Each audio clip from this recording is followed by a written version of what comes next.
أصحابي ما أنتوا حذيها يا أبوان عمر عوريه أبوان كقرن كجمهورية الصومال لان أبوانكم ما أنتوا وحدوها يا هاس وقلت لك الوزارة دور فافنت دقن كي واحد قرنت جمهورية الصومال هيا أبوان عمر عوريه محل هذي horta heestan adaan nasiib u yeeshay oo saakatu هيا waa qofkii ugu horeeyay duubabaan هيا wasaaradana waa ka tirsan صح ummadda dhegaysanaysaana waa reer Soomaaliland iyo Soomaaliya صح waa warka waa lagu walaalo هيا marka waxaan leenahay in dadku ay eegaan TV-gooda oo dhageystaan idaacadooda oo ay jaraa'idkooda akhriyaan oo dee ay la socdaan xawal caalam waxay ka jiraan صح ay la socdaan way ku saabsantay heestan صح heestan adiga mutaystay oo shaqaalaha wasaaradda ka tirsan dee waka waa heestan هيا حي أورانيسا مرك marka dee waxa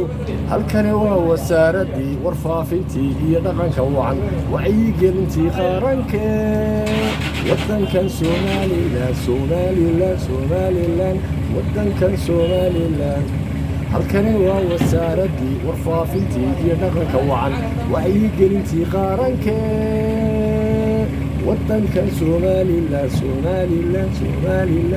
wadankan Somaliland ولا لو دقن بلادا وركي ريو هديسا ولا لو دقن بلادا وركي تيفينا قارنكا ولا لو دقن بلادا وركي ريو هديسا ولا لو دقن بلادا وركي تيفينا